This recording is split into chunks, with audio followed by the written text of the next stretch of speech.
Welcome everyone to Dead Talk Live. I am your host Viz, and today we are joined by writer-director Cassie Keet from her new horror comedy Scream Therapy, which is premiering at Dances with Films this coming June 23rd. Cassie, congratulations on Scream Therapy. It is such a fun, full of laughs film that Thank you so much. that people are truly going to enjoy. And with that said, let's get right to it. Uh, Let's do it. you combine a girls' weekend retreat with, let's see, incels, demons, and a whole bunch of whatnot. How did this crazy concept come to you? Well, during the pandemic, obviously, we were stuck inside for 2 years, and during that time, I was really climbing the walls, just sort of going crazy. And I was on Twitter way too much, and there was just so much going on, like, everything that happened in Charleston and like Roe v. Wade, where's that going? And Yeah. I was just so angry and freaked out and having and stuck inside, and I just wanted to write something for me to just like Let it get all all out. Yeah. out. Exactly. And give me an excuse just to spend time with people again. So we just kidnapped like 20 of our favorite people and just went out to the desert and made a movie. And it was I think like we could not have made this movie if it weren't for the pandemic, because I was able to take off time from my job, Yeah. and and we had all just been separate for so long that being able to come together, we filmed this in October of 2021. So it was Yeah, getting back to human interaction. I mean, yeah. it was a relief for a lot of people. Now, the chemistry between the five main characters, Avery, Mary Beth, Nora, Dylan, and Jillian, is dynamic. It sounds like you knew each other beforehand, or did you meet during the casting? Were you guys friends? How did that all work out? Well, fun fact, I work at an acting studio. I'm the studio manager of Anthony Meindel's Actor Workshop. Nice. Yeah, and I've been a student there for years. And so when it came time to cast the film, I was like, well, thank God I know where a lot of really talented actors are. So I just reached out, and that's how we cast Avery, who is Harley Bronwyn, Mm-hmm.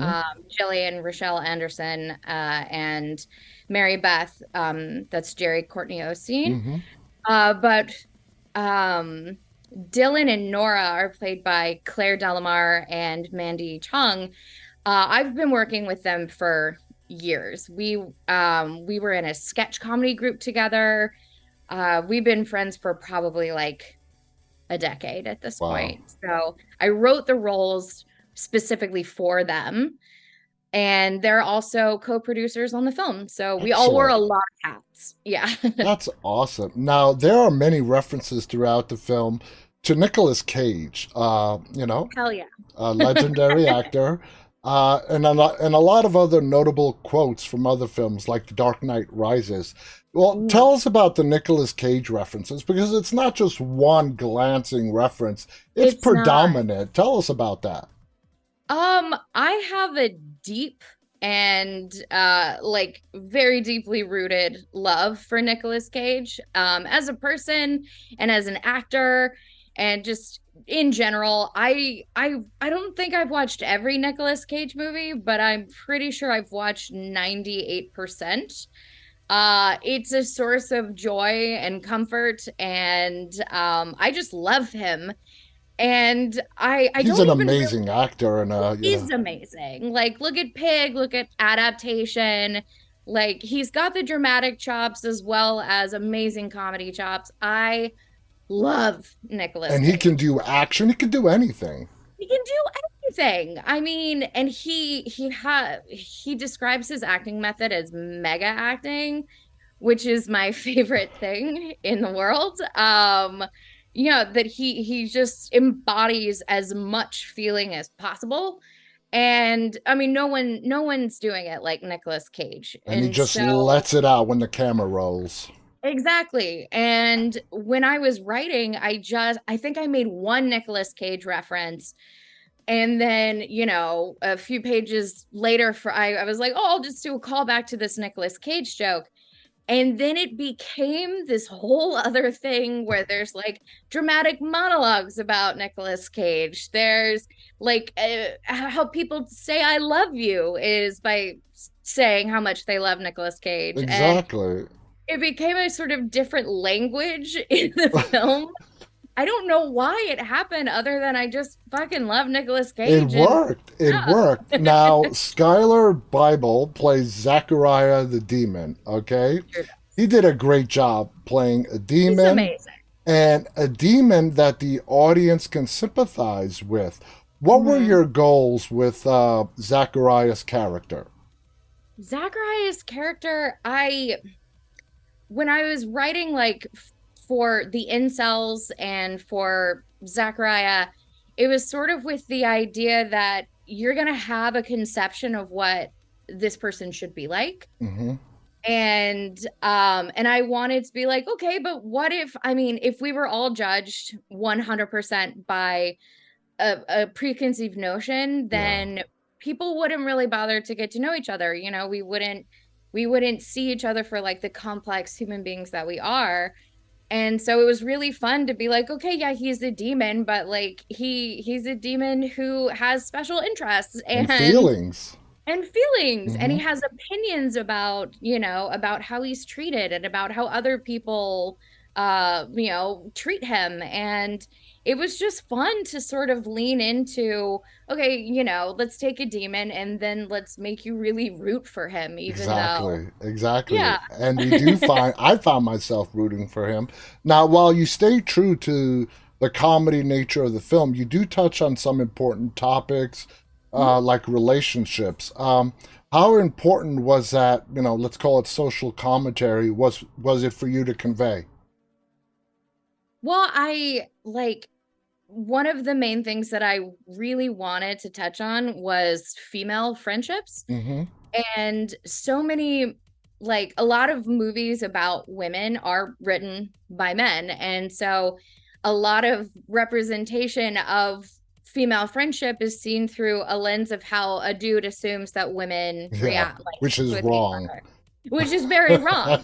And, and I just wanted to show like I in my personal life am incredibly blessed. Like I am lousy with amazing female friendships, and they're like the best part of my life are these strong connections that I have with other women. Yeah. And so I wanted that to be a focus in the movie, is just, letting it be about women who love and support each other, and they're very different and they might not always agree, Hmm. but they're never gonna stop supporting each other. Even Exactly. if, they have to be like, whoa, I'm not gonna do this, but like I love you, but I can't support that. And that is very well noted towards the beginning with what happens with Avery's character. So Mhm. very, very true there.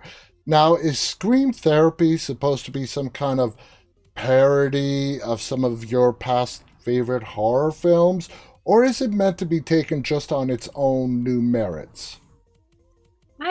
I think it's I have grown up watching horror, and I love horror, and I also love the silliness of horror, and I love the tropes that you see over and over again, like let's investigate a noise, let's Yeah. split up, and so you're watching it being like, why would you do that?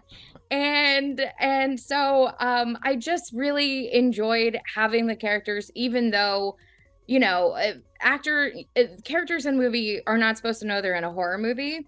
But when there's like demons and cults and yeah and incels, at some point it's like, yeah, it feels like we're in a horror movie. So maybe Yeah. we should treat it like that. Yeah. And so it's like it's a little bit of parody, but mostly it's just I think we live in a very self-aware time. Oh, yeah. And so, even just us in my like me in my own life, I'll at times feel like, wow, like, is this a Nancy Myers movie? What's happening? or we were able to sort of take a step back and look at our own lives through like a lens or through Mm-hmm. a paradigm of the media that we consume. And so people who are aware of horror movies being in a horror movie like situation are probably going to comment on it. Exactly. Now, like we said earlier, there are references not only to Nicolas Cage. There's a quote from The Dark Knight. Yeah. Uh, Now, was that just an example of you drawing on some of your inspirations? You know, Dark Knight is Christopher Nolan. He's a great director. Right. And just trying to give homage to them or pay a tribute. Was that what that was, or was it just lines in a film that you saw previously that you would have loved to put in your own film? I it is just going back to the sketch comedy group that I was in. It was called Woman. A lot of the scenes that I wrote had a moment where I would call it the call to reason, where a character would make a very dramatic monologue about something very passionate, even if what they were talking about was like soap on a rope or something incredibly stupid. Mm-hmm. Um, but I love a good dramatic monologue. I love in The Dark Knight, there's all these beautiful moments of, there's like explosions in the background and the slow pan in and being like, it's not the hero that Gotham deserves. I love it. I'm I with you. Yeah. I love it. And it's sort of, it's very clear that all the characters in this movie consume media. Yeah. They watch movies, and so even without realizing it, if you're Avery, when she does quote The Dark Knight, doesn't realize that she's doing it Yeah. because she's having a very dramatic monologue moment. Uh, And she's just like, I heard a great quote, and pulls it. She doesn't even know that she is doing what we all do, which is just, filling in these little pop culture moments in our yeah. own lives. And that's a great point. How current pop culture media, the movies that we watch, influence us not only consciously but subconsciously, and it comes out in the Absolutely. weirdest moments in our day-to-day lives. Now, a lot of what we see on screen in any film is indicative of what happens behind the screen. And going by what we see on screen, it looked like you guys just had a blast shooting this film. How did you set up that relaxed atmosphere, especially late 2021 with COVID, the lockdown coming to an end, while also staying focused on the job at hand and filming this? Well, I mean, from the time that we sat down for our first table read, I just told everyone like, "Hey, I cast you for a reason. It's because you understand the tone and you're funny. You're good at what you do. You can do so like I'm trusting you to get it right." Yeah. And because we are shooting on a shoestring budget with we had 13 shoot days total for Wow.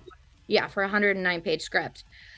I was like, guess what? You get no more than 5 takes. So when I say action, I want you to bring me your ideas. I want you to come.